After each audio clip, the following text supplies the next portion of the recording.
Good evening and welcome to the Jerusalem Center for Public Affairs War Room Update. We are on day 299 of the war with the terrorists in Gaza following the October 7 massacre.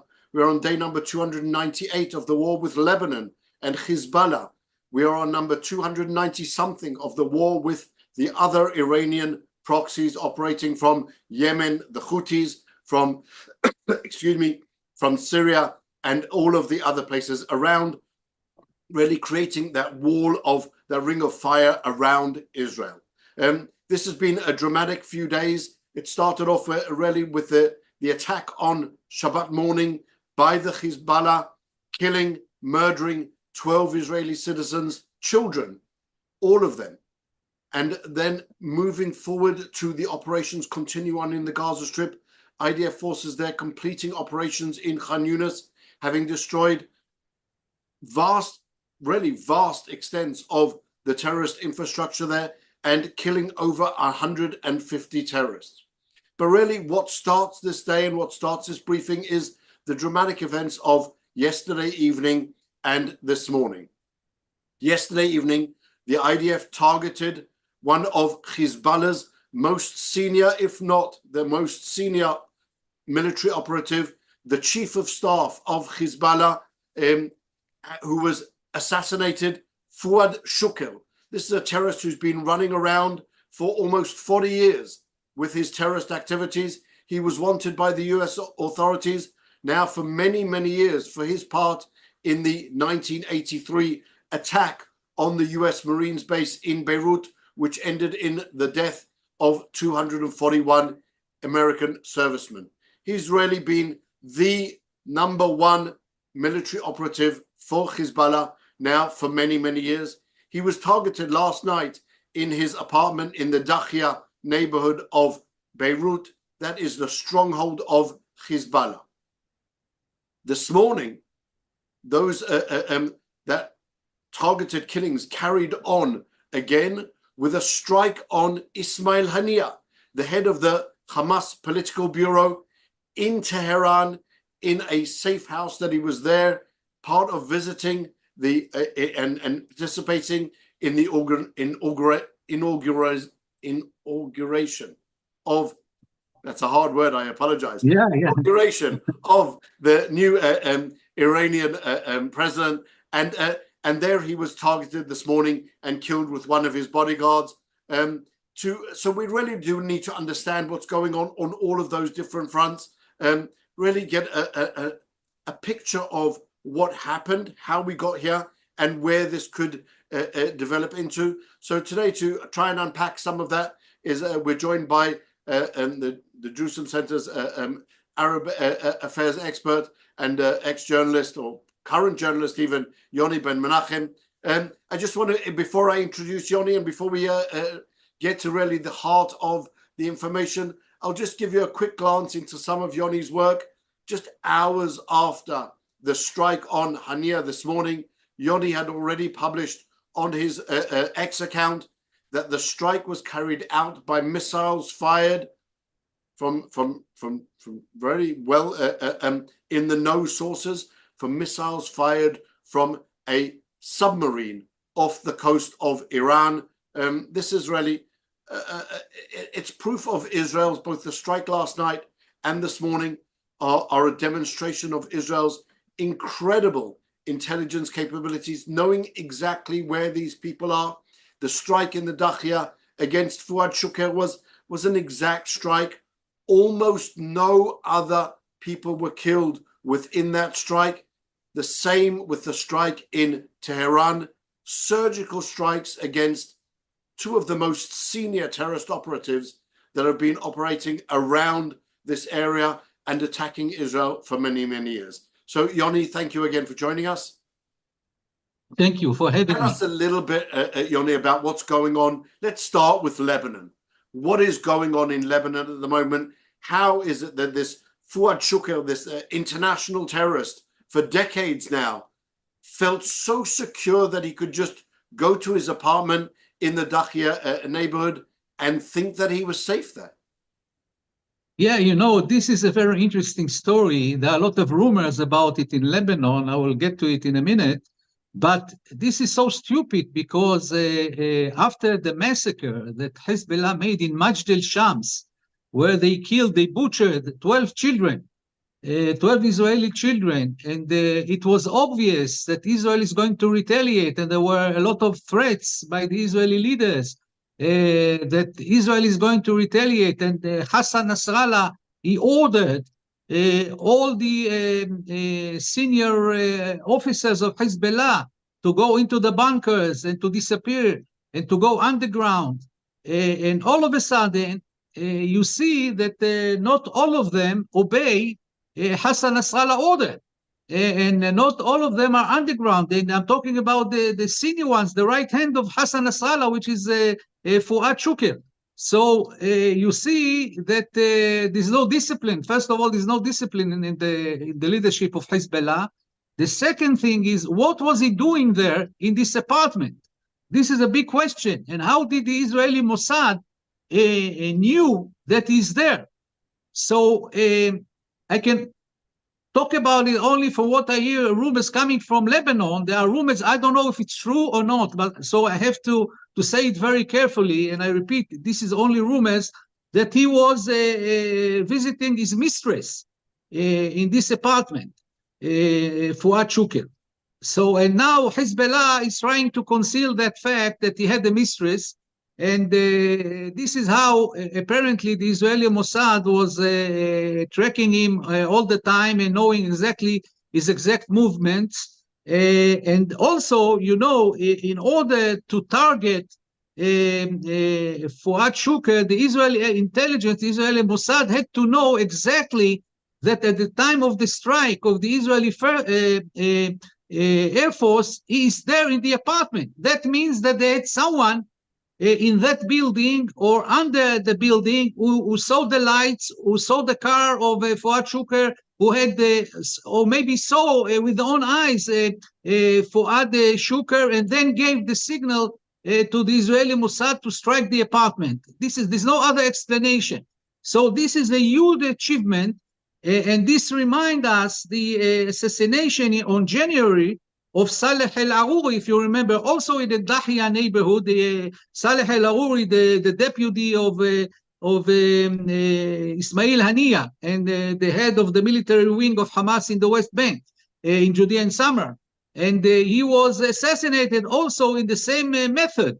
So that means that Hezbollah leadership is compromised, especially in Dahia, in the strongest stronghold of Hezbollah. Everything is compromised, and the Israeli Mossad and the Israeli intelligence can do what they want.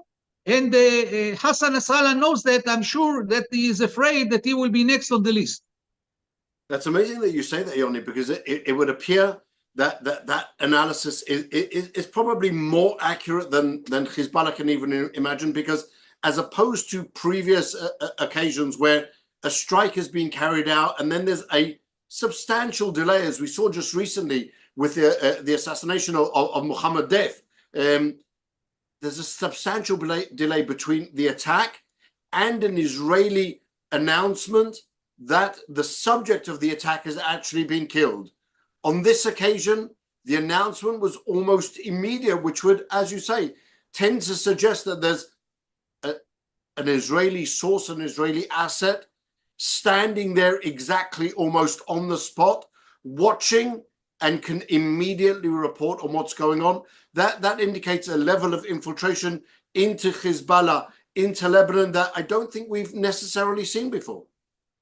Exactly. That means Israel has agents on the ground 24 hours a day watching the senior figures of Hezbollah and also of Hamas. And you know, Hamas, till this very day, they are concealing the death of Mohammed Deif and also of Marwan Issa, the chief of staff of the military wing of Hamas that was eliminated in Nuseirat refugee camp a few months ago. They are concealing it and hiding it from the public because they are afraid that their failure, their catastrophe will be seen to the Hamas terrorists who are fighting against the Israeli army, and this will affect the morale of those who are fighting against Israel. So they are concealing it. But Hezbollah is now delaying the announcement of the death of Fuad Shukr because they are trying to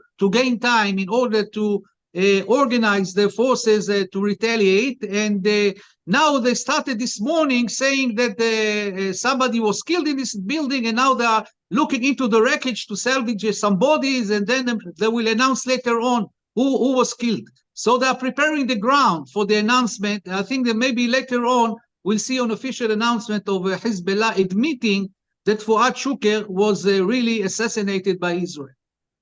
It seems, Yoni, at least from one report that I saw, that part of the build-up to this strike was quite complex and quite intricate. We've been waiting, Israel's been waiting for quite a few hours since the massacre on Shabbat morning.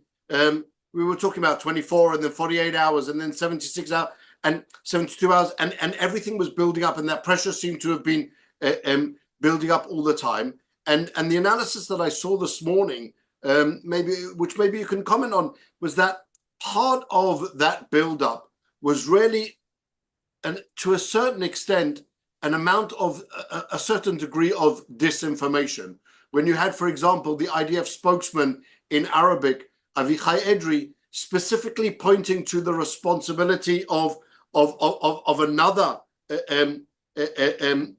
Hezbollah activist, another Hezbollah terrorist, Ali Muhammad Yahya, as the commander of the Shib'a area, and really focusing attention on him, maybe giving others that confidence that they wouldn't be the focus of a retaliation.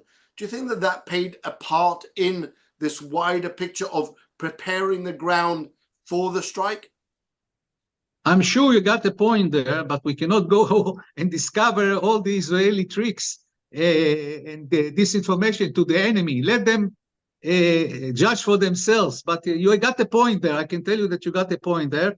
And the decision to assassinate Fuad Shukr was taken by Prime Minister itself on Sunday, after the security echelon presented a few options to the Prime Minister how to retaliate about the massacre of Majd al-Shams. And I can tell you that Prime Minister Netanyahu is the one who chose this option, not the security echelon. So, yeah. That sometimes mentioned in the introduction, that Shukr himself was actually wanted by the U.S. authorities now for many years for killing U.S. and murdering U.S. servicemen, and we've seen really the pressure from the U.S. administration calling on Israel and Israel's government to exercise restraint despite the massacre on Shabbat of the 12 children. So maybe that was a function in that decision. Maybe, but the United States knew in advance what Israel is planning to do with Hezbollah. And the CIA got the exact information from the Mossad whom Israel is going to assassinate in Dahia, in Beirut. So the Americans were not surprised. They knew what's going to happen. And it was kept secret. Even the ministers in the cabinet, they didn't know anything about it. Because, as you know, unfortunately, there are leaks, and these are very dangerous leaks if it comes out. So Hezbollah can take precautions. So it was very carefully planned, and you see that it was successful, that it was kept as a secret, and this is a huge success. And the minute the political decision was taken, the cabinet approved and gave Netanyahu and Gallant the power to decide about the timing of the operation. Then everything started rolling, and those agents in the field were sent to follow Fuad Shukr, and everything went according to the plan that was already orchestrated a long time ago. This is something that you plan for months. It doesn't, it's not something that you plan within a day or two. This is a very complicated operation that was planned for months, and it was a contingency plan, and then you pull it out and you execute it. So one of the analysis that I heard yesterday also was that what Israel was trying to find in the time that had elapsed was really a delicate balance between a very forceful response to the massacre itself on the one hand, but on the other hand, not something of great proportions against Lebanon and really, which would possibly then have much wider effects. Do you think that Prime Minister Netanyahu found that golden path between a forceful response on the one hand and something which will not necessarily push Hezbollah over the edge to attack Israel on a wide scale? I agree with you. This is the Israeli logic. And I think to us, maybe to me and you, it looks logical, and maybe to others, also the Americans, the international community. But we have to remember that we are dealing with jihadists. We are dealing with Hezbollah in Iran, and they think differently. Maybe they will contain this assassination and just playing now to show their anger, and maybe there will be a strong retaliation. But eventually they don't want a regional war or all-out war between Israel and Hezbollah. This is one option. And maybe it's true, but there's also another possibility, and the Israeli intelligence in its assessment might be wrong, and they will go for an all-out war. This is a possibility that we have to take into account. So our logic is different than their logic. But internationally, at least Israel can come out and say to the world, look, it was very focused target to revenge or to retaliate about the massacre of the children of Majd al-Shams, and this is what we did, assassinate the person who was in charge about this massacre. So this can be acceptable for the international community.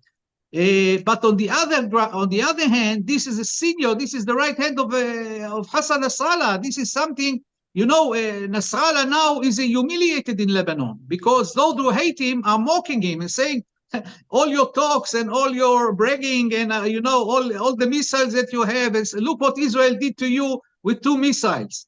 So this is a problem. This is an ego problem also here of Hassan Nasrallah, and also his will to revenge. So we have to see the balance. I don't want to say now that this will not deteriorate into an all-out war between Israel and Hezbollah. This is an option that we have to take into consideration. So what I wanted to tell you before I forget is that now Iran and Hezbollah and Hamas are mourning for 3 days. And the funerals of these 2 master terrorists, Fuad Shukr and Ismail Haniyeh, will be on Friday, after the prayer of noon in the mosque. And what people in Gaza now are saying, that after the funerals are over, then the retaliation will start, attacking Israel very heavily, very seriously, and this will be done by a coalition of Iran, the Houthis in Yemen, Hezbollah from Lebanon, and the Shiite militias in Iraq. All of them are going to take Israel simultaneously, and this is going to be a bigger attack than April 14th, if you remember, when the Iranians attacked us with more than 300 missiles and drones. So that requires an international coalition to help Israel, because Israel cannot stand alone against such an attack.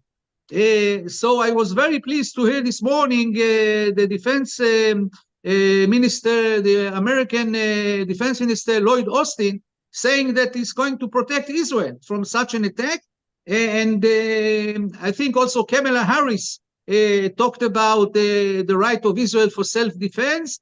And I'm sure that the Americans, and also, of course, President Biden is still in office, they will organize a coalition, if necessary, to protect Israel, because it looks like right now, it looks like this scenario of April 14th is going to repeat itself, maybe even stronger.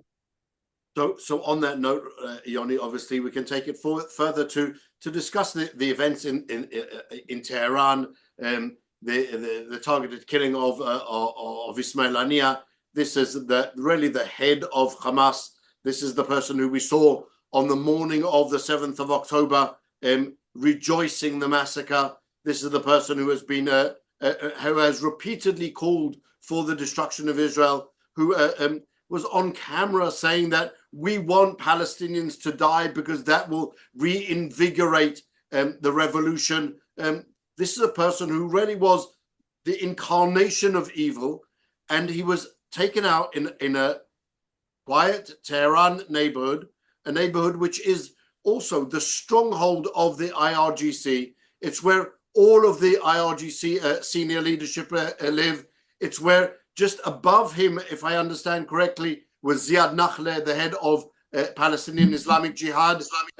This was a strategic strike, not only against one single person, but really a tremendous message entirely to the Iranians in general, to Ali Khamenei. Say, we know where you are, we know where all of your leadership is, and you are all within our strike capabilities. How does that even play out? How do we get to the point where we have that type of information? It's almost, I wouldn't say it's on the same level as, but it's almost the same as really Israeli forces walking into the Iranian nuclear archive and really running off with 50 tons of information in one night. It's precision information, precision intelligence, which can be then used to give not only a strategic, but also a really a much wider message to the Iranians. Yes, you know, Morris, it's not in Iran, there's a joke. If you ask the people of Iran who live in Tehran, they say that the security of the Iranian regime is only effective as far as the Iranian opposition is concerned, but the Mossad, the Israeli Mossad is actually controlling Tehran because they're doing what they want in Tehran with nobody disturbing them. So you mentioned the theft of the nuclear archive of Iran done by Mossad and brought to Israel. But there were also a lot of assassinations. I just remind you, on November 2020, I think, the Israeli Mossad assassinated Mohsen Fakhrizadeh, the father of the Iranian nuclear bomb, if you recall. Yep. And also senior officers of the IRGC, and also many scientists who are working for the nuclear project, and there were abductions of Iranian officers to interrogate them inside Iran and outside of Iran. So these are all. This all shows the power of the Israeli Mossad and the accurate information that it has, and the assets that it has in Iran. Iranian assets who are spying for Israel and also helping the Mossad agents to carry out the assassination. This is amazing.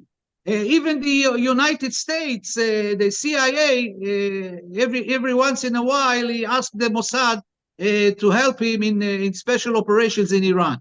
So, and the Iranians, they know, they're aware of what I'm telling to you. I'm not revealing any secrets, but they are desperate. They don't know what to do because they are not succeeding in arresting these spies. And you can see every 2 weeks, 3 weeks, the Iranian media, they publish this information that we arrested the net of spies of the Israeli Mossad here and there, different places. If you count them, you will get to the number of 120 Israeli spies that supposedly were arrested by the Iranians. But it's not true. All of this is lies. So, and the best proof of that is what is happening now. And as you see, this assassination of Ismail Haniyeh, he was staying in the guest house of the Revolutionary Guards with his bodyguard, Wissam Abu Sha'ban, who was also killed with him very early in the morning, at 2 in the morning. All of a sudden, there was an attack of a missile launched from an Israeli submarine and hit exactly the bedroom of Ismail Haniyeh and killed him and his bodyguard. So this is something remarkable. This is an excellent operation, 100% success. That's something which really does show very, very tremendous intelligence coverage, because if I understand correctly, he wasn't staying in a hotel for exactly that same fear. But Hania seemed to feel comfortable as he leaving Qatar to come to Tehran, not really fearing anything. It's that sense of maybe empowerment of security, which seems to be the common denominator between both of those attacks. That the subjects felt that they were almost immune from Israeli strikes and could wander around freely. Is that really the feeling of the leadership of these terrorist organizations, that they do feel that they are immune from Israeli attack? Where would they get that type of a feeling? No, Maurice, my friend. No, I think it shows its stupidity. It shows its stupidity, because if he would have stayed in Doha, in Qatar, he was alive today, because Israel, for different reasons, cannot make accurate assassinations in Doha, in Qatar, for two reasons. One reason is because Qatar is the mediator between Israel and Hamas, and Israel doesn't want to ruin the chance of releasing the hostages. So this is one reason. The second reason is operational. I cannot go into the details, but if he was smart, he would have stayed in Doha and not travel to Iran. He would still be alive. So, but for our luck, he made the right decision for us. As regards Qatar, I would offer possibly a third reason, Yoni, and that is that Qatar is a strategic ally, as it were, of the US administration. Just recently, at the end of last year, they extended it. The US administration has the largest US military base in the Middle East, in Qatar.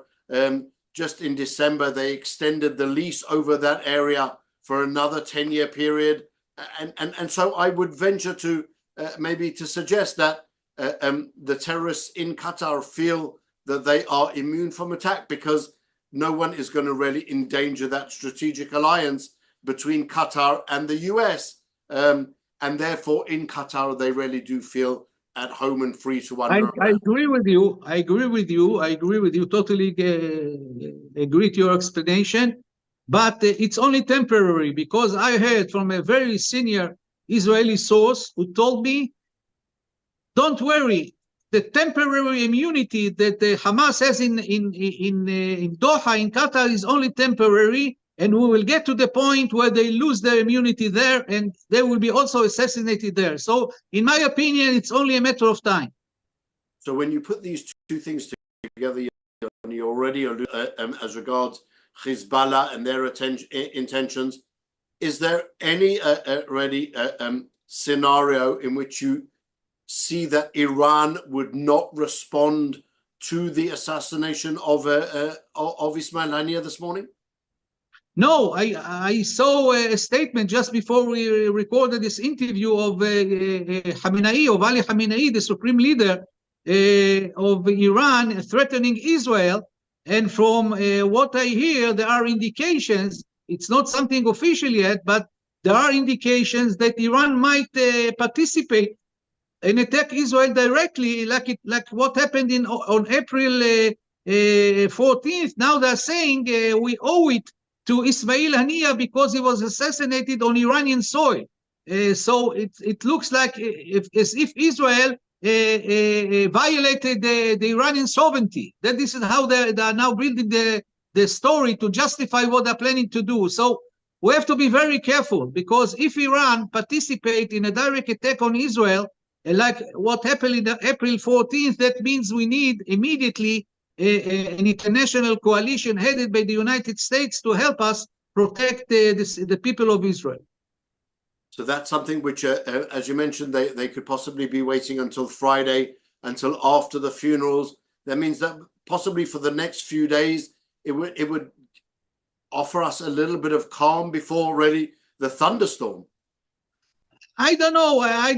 This is what they're saying or hinting that will happen, but we have to be ready for any surprise, even today or tomorrow. And I think that the Israeli army is on high alert everywhere, in the sky, in the sea, on land, on the borders, in Gaza, on the border on the north. We're not taking any chances. the army is on high alert, but the way it looks is that it's going to start on Friday or Saturday. They are planning something in the weekend as it looks now. It seems like this must have been a decision that was taken with a really tremendous fear of that response, because it's something which, albeit Israel tried to invoke a very surgical approach, a very logical approach, but when you have to take into account, as you mentioned, the other side is not logical. And so this must have been a consideration that both of these assassinations, one immediately after the other, would indeed bring a much more wide-scale response from the terrorists. I would assume in circumstances like these, Yoni, that the time that has lapsed since the massacre on Shabbat was actually used for those diplomatic relations to ensure that we have some type of international coalition that is built up, that is prepared to operate. Could that have been the explanation for what many in Israel really saw as time being wasted and for this forceful response that everyone was looking for in response to the massacre?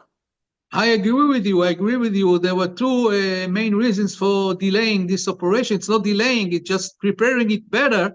One was to prepare the attack on the ground better with the assets of the Mossad in Lebanon. The second thing was to calculate and try to estimate how will the Iranians and Hezbollah and the Houthis will retaliate and start building the international coalition.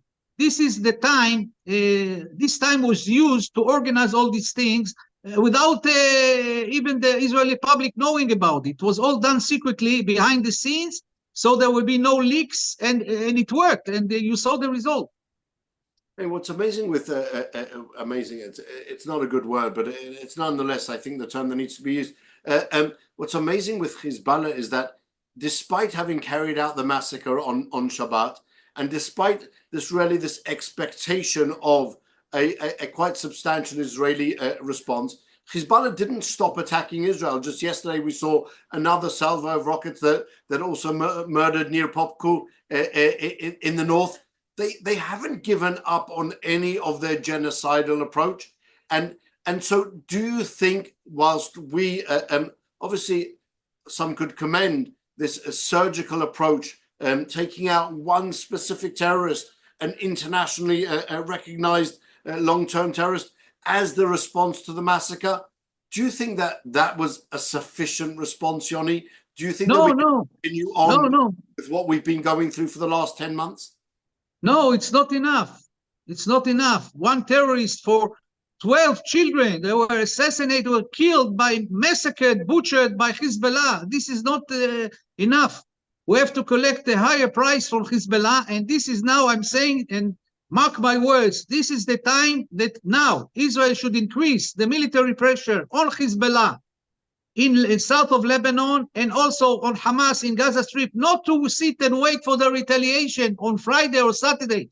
We have to press the gas now to put in more forces into Gaza, of the IDF forces into Gaza, increase the pressure on Hamas, and also increase the attacks on Hezbollah in south of Lebanon, not to wait till Friday or Saturday. We have to retaliate now. Now, it's not enough what we did. It's a good start, but we have to complete it. What was incredible to see was that after the evening of the 13th, 14th of April, the Iranian leadership immediately came out and said, that was our response. There will be no additional response. And on the other hand, last night we saw the same from IDF spokesman Rear Admiral Hagari, who was quick to also announce that we've struck at Shukal, and there will be no additional attack. Do you think that is really the message that we need to be giving to Hezbollah as well? Not only that we need to actually do or carry out a much stronger response, but should we be telling them that that's it for now, you can be safe again? Do you think that's part of the tactic as well?